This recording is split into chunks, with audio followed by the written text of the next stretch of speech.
is to be told, whether it is for good or bad. This was why Nigerians cried out when the government of Goodluck Jonathan implemented the educational policy of General Gowon of 1969 that stated that Nigeria should not teach history again in their secondary schools. Nevertheless, today's program will take us back to what happened between 1963 to 1966. Everyone will remember that recently the southeastern governors had a meeting on the insecurity in southeastern Nigeria. This reminded us of reasons why there are insecurity and crisis in Nigerian political arena. In this very program, we will bring to you what breeds crisis and insecurity. This begins with defection of members of one political party to the other.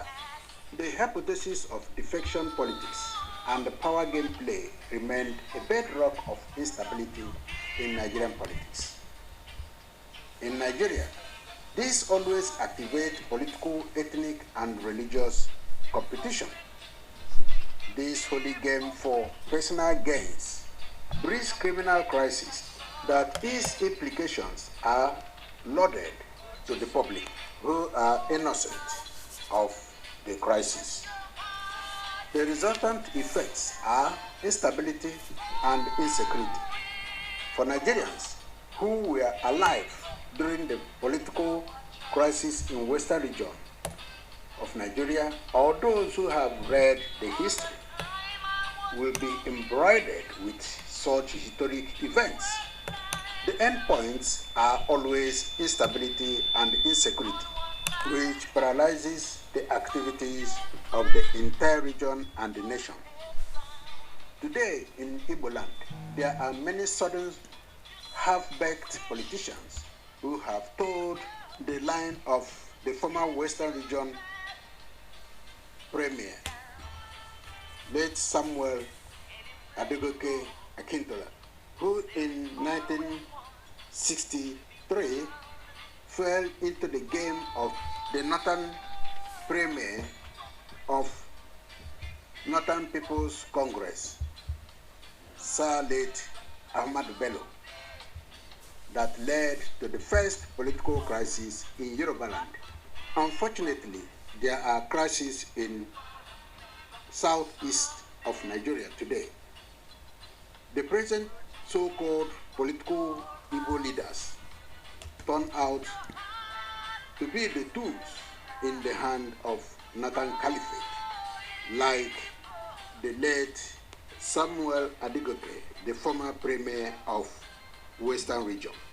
Although Sir late Ahmad Bello is no longer alive, but he had his followers, and one of them being the former president of Nigeria, Ahmadu Buhari, who took the step and laid down policy on political maneuvering of the southern politicians. While Sir Ahmadu Bello took on the southwest of Nigeria, Buhari in his political era took on the southeastern politicians. Every elected any southern political party or southern politician will always end up in political crisis, political instability, and the loss of lives and properties. General Muhammadu Buhari assumed office as Nigerian president between 2015 to 2023. Like Sir Ahmadu Bello, who penetrated into the western region and had the late premier of western region, late Samuel Adegoke, as his ally, President Buhari was able to fish out Senator Hope Uzodinma and Governor Dave Umahi in southeast of Nigeria. For these to flourish, the following tools were made ready by former President Buhari, acting on the route of late mentor, late Ahmadu Bello. First, the judiciary was set aside to take on any judicial issues. 2, the EFCC set to make any financial allegations against any politician that might rise up against their project. 3, Nigerian police was alert. The Directorate of State Security Services was also positioned. The military and the cooperation of any Southeast would be 2 governors were needed for the execution of the project at hand. The President, Muhammadu Buhari, knew quite well that such project would breed political clashes amongst politicians and eventually instability and insecurity in the region. Like in the western region, where Sir Ahmadu Bello identified the former Premier Samuel Adegoke Adontala as a partner, in the southeast, Muhammadu Buhari was able to locate the present-day governor of Imo State, Hope Uzodinma, and the former governor of Ebonyi State as partners in the southeast of Nigeria to enable them or help them to carry out their project. It is unfortunate that President Buhari repeated the episode of reinstatement of the former Premier of Western Region, who was rejected as the Premier of Western Region in 1962 after the general election by the government of Sir Abubakar Tafawa Balewa under the control of the Premier of Northern Region, Sir Ahmadu Bello. This was replicated between the present-day Imo State Governor, Hope Uzodinma, and the former Governor Ihedioha, who also won the election in Imo State. So you find out that there is a link of a project underground between what was not accomplished in 1966 that Buhari wanted to accomplish between 2015 to 2023. This led to the first political crisis that culminated to the 1966 January coup. In present-day southeastern region, there are crises, there are killings, there are political maneuvering, and also instability and insecurity has taken over the region. All these are the project of Sir Ahmadu Bello, which was implemented by Muhammadu Buhari of APC. This is the beginning of the crisis in southeastern state of Nigeria. In the next episode, we will explain how the government of General Buhari and his identified governors in the southeastern state of Nigeria, like David Umahi and Hope Uzodinma, used IPOB as a cover-up of their atrocities. Before we conclude this very program, first we will watch the video of the insider who speaks on the January 15th, 1966 coup, Major Wobosi, on how the government of Ahmadu Bello manipulated the Premier of Southwest of Nigeria that led to the coup of 1966. Again, we will watch on the defection of Governor Hope Uzodinma from the PDP to APC, as well as Governor Omahi defecting from PDP to APC in order to carry out the project of Ahmadu Buhari in southeastern.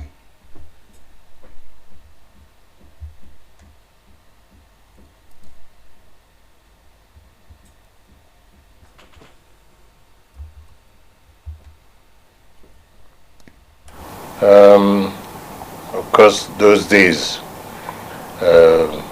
when the civil servants, and my father was a male nurse, he ended up retiring as a superintendent of nursing, which was a good post at the time.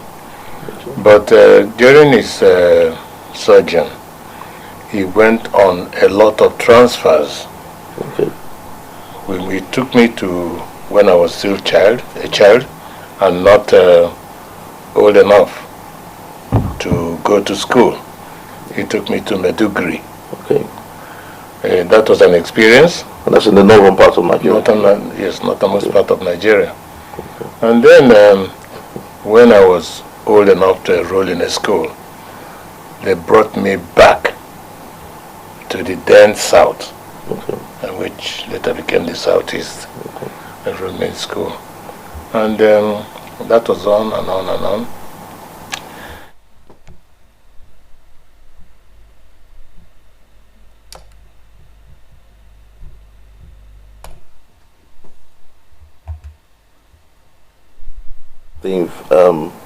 I'd like to get your account of, an insider's perspective, because, like I said in the beginning, there's been so many mysteries and lies. Like I watched your earlier, that's been in social media, your discussion about what happened. There's been so many misconceptions about what happened. There's been so many people putting their own twist to what happened. And you told us you're 80 years old now, that you don't have to lie anymore, Yeah. So we'd like to know, from your perspective, what led up to the coup? Why was there a reason to carry out such a coup? And what was the thinking at the time, that made you young officers, because most of you were very young. You were 27 at the time, weren't you? I was. What led up to the coup? And give us that insight.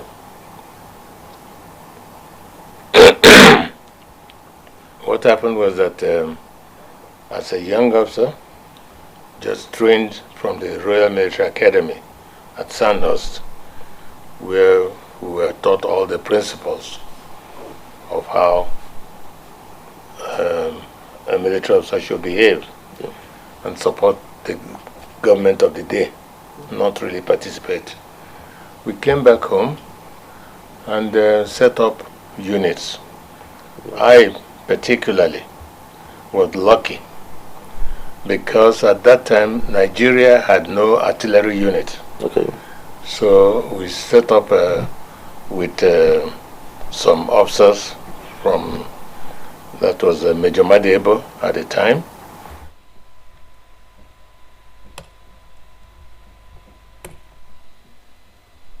There was need to set up the second unit in the west, and that was Abeokuta, because there was a unit there, a Reki squadron, and it fell on me, and I thought that was a very, very good opportunity for me to show myself, because those days you wanted to do something so that you can carry your head high and be proud. So I went with Domkat Bali as my second in command. We got to Abeokuta with some men and set up the second artillery unit. This was ongoing, but at the same time there were crises in Nigeria. Crisis with the Yorubas at war with each other. Was it a political crisis? It was political crisis because Awolowo had left the West for the federal constituency, and he handed over to Akintola, who was one of his lieutenants. But it turned out that Akintola was not doing according to the boss. Yeah. There were a number of problems around the whole place, and what we saw at the time was that Akintola instead aligned himself with the Sardauna of Sokoto, who was the supreme leader in the north. And even though they were of different parties, they formed an alliance.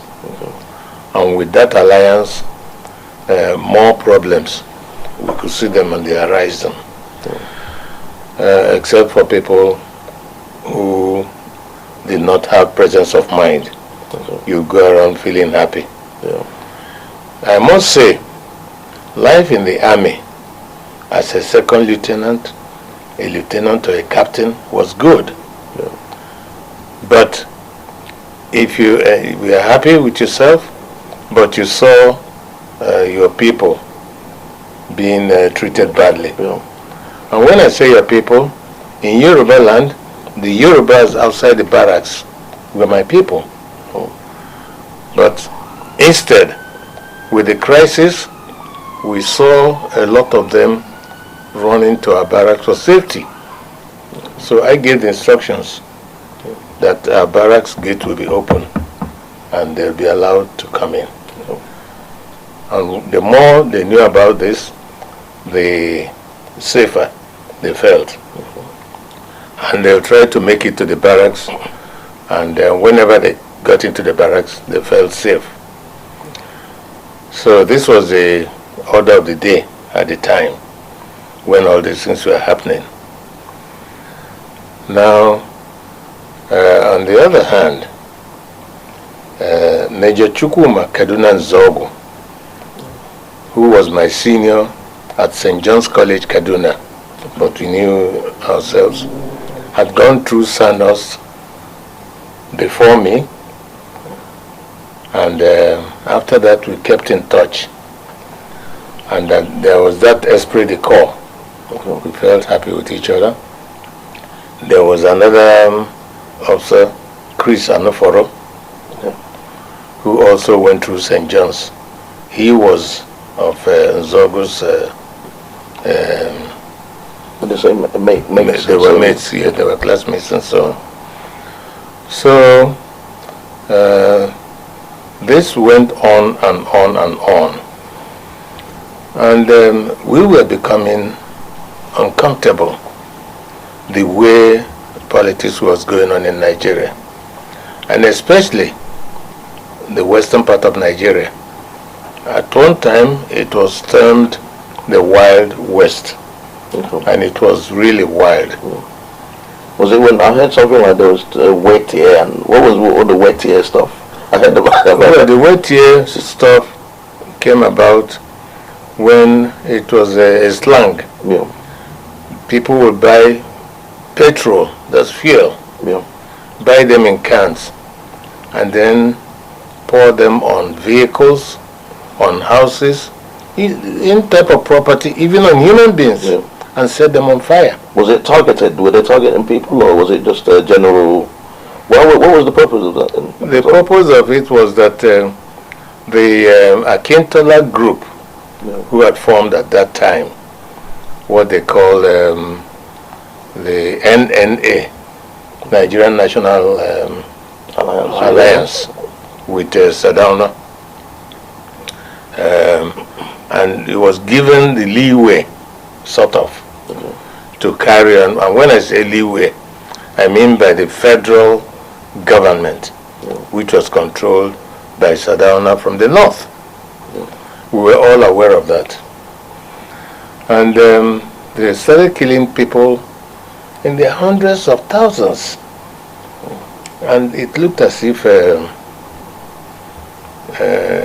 was no end in sight. Then some of our young officers, and when I say young officers, majors and captains, started. Actually, it was a talk in town. When people talk, they say, "Look, you army people, what are you doing?" Yeah. But you won't tell them you're going to do something. Yeah. We felt it, and it got to a point. We started feeling guilty and ashamed of ourselves to go out in town and be identified as a soldier. Yeah. They won't do anything, but you had the self-conscience. So this thing went on and on and on, unabated. Now, Major Zogu was the first Nigerian to take over and head the military intelligence from the white officer who was leaving. Even though he told us that when the British were moving out, they removed a lot of files because they didn't want us to know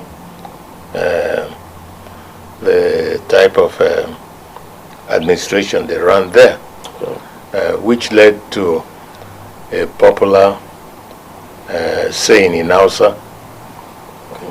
I don't know if I can use it. Okay. Teaching us, yeah. They say, "Ba asen." Another way to say it, "Ba gane, manam bature." Say bayan tehiansa.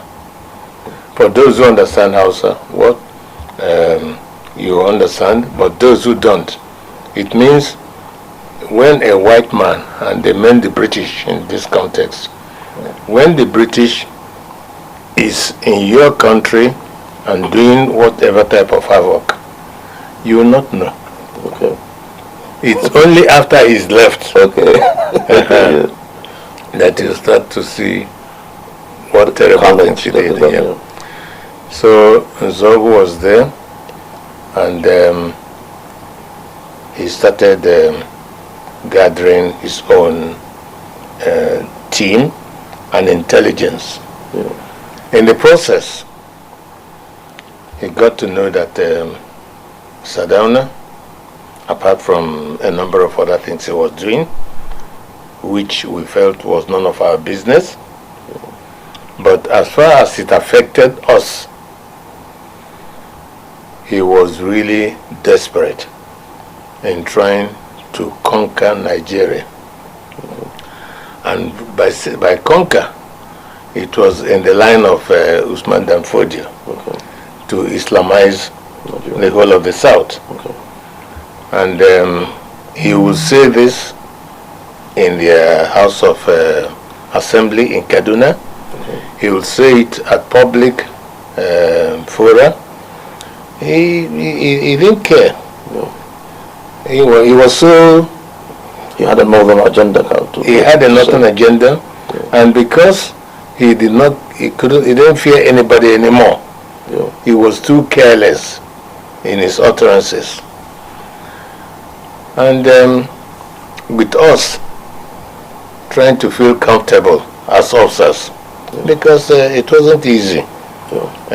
School set, a degree, you go through some also months or whichever, and you come back as a lieutenant, captain and all that. You felt good. But feeling good was one thing, and seeing your people being impoverished, killed. And then some of us with like minds started thinking of a solution to this. Now we have to walk and watch the defection videos of the southeastern state governors. You will watch them and see what they did, just like Ladoke did in western region of Nigeria when he had his alliance with Sardauna of Sokoto. we have had the explanations given by the major who participated in the first coup and the reasons why they participated and it stopped the agenda. Now, the agenda did not stop, as we have all seen. It continued. Then Ahmadu Buhari took over the project, which they felt was not completed. Now,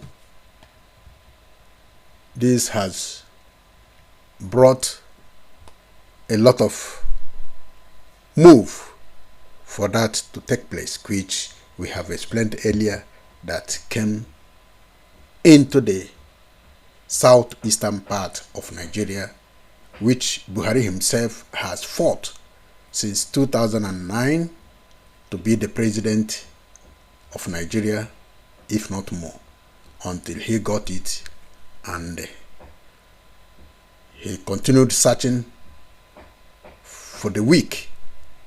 Money can attract, position or positions can attract, and the former president was able to see that in the former governor of Ebonyi State, Umahi, and also the present governor of Imo State, Uzodinma. When you see people being killed, you realize that it is the same that happened in the West between 1964 till 1965 till 1966 when the military struck. So the project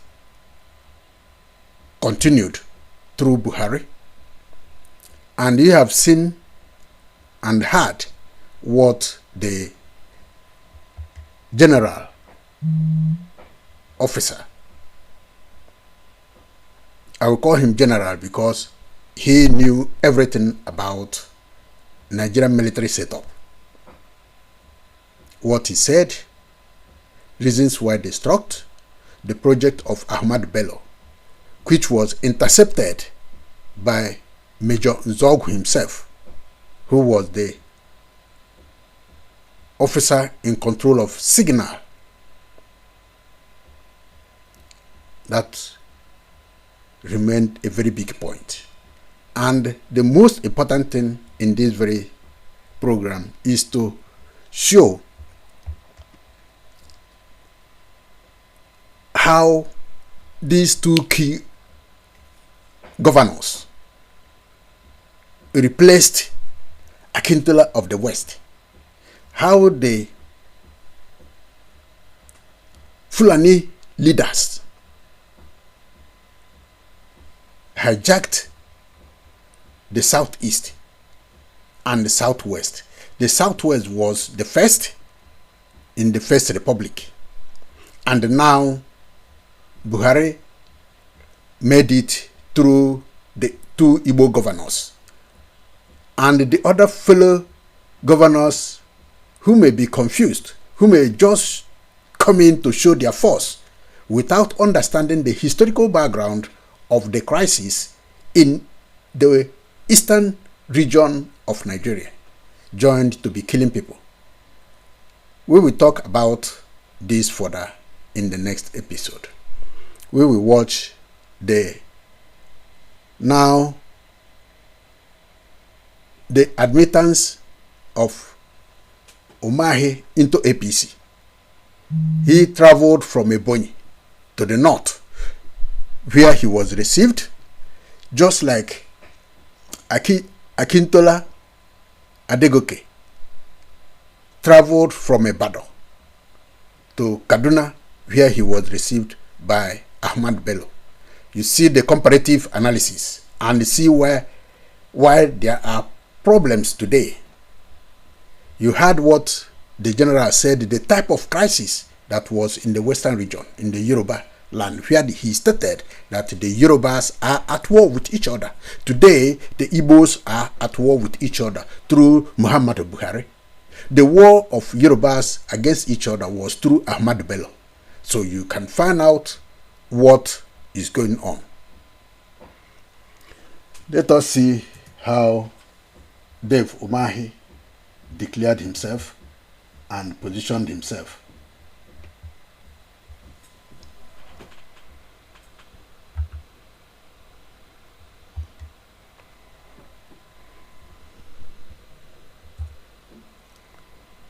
You don't see that he was napped and all that type of thing.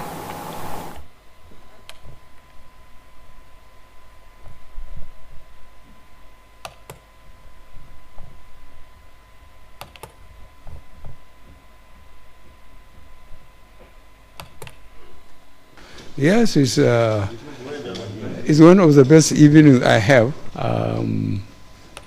I think I admired his courage. I told him it's an environment that has been thoroughly combated to PDP.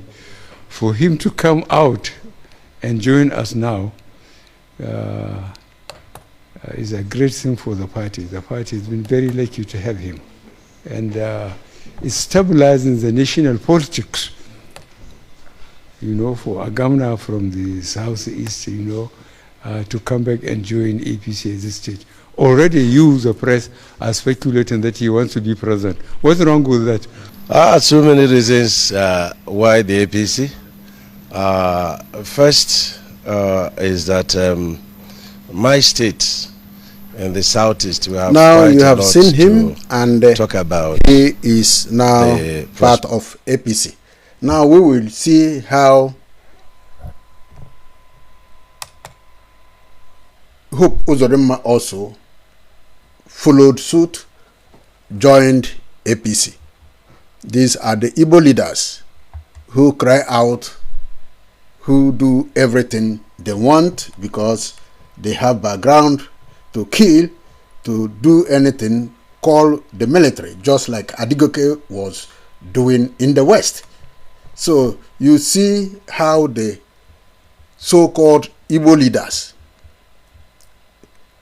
are behaving. You see, now Uzodinma is also in the north, in Abuja. They all go to Abuja and they see him with his group and see those receiving him. He's in Kaduna. See the former governor of Kaduna State, El-Rufai. See all those who are welcoming him. These are the reasons why they call them sellout. They will arrange with them on what they will do in the south, especially southeast, just like Adigoke did in the west. So you find out that the system, the leadership of the north or the Fulanis created is to cause confusion in order to penetrate into you, penetrate and do whatever they want to do. That is what we are seeing in this video. You have seen Uzodinma getting himself into the APC, traveling from Owerri also to Abuja, just like Umahi traveled, just like Adigoke traveled in 1965 to Kaduna before the crisis began. That is what is happening in Nigeria. People should understand the history and the political nature of Nigeria before they dabble to support some group of politicians in Nigeria. This is what is happening now, and we will continue looking at them and watch what will happen during this very election that is coming up in November. We will do the project on that because there are some certain things already hidden that people do not know. We have to expose.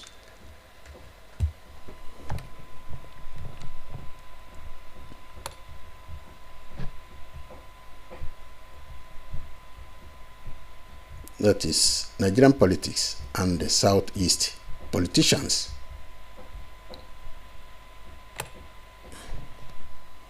We will see what will happen, and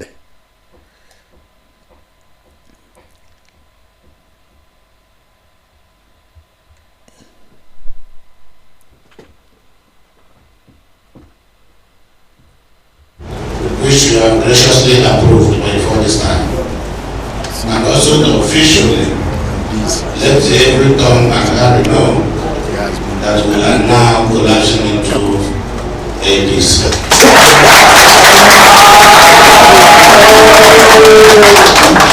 So I recall that you asked for only one thing. leave your comment. Do not forget the enabling environment and opportunity for equals. Do not forget to share to your good friends and also your loved ones. Leave your comment till we come to you once again. Thank you very much, and God bless you all. Bye.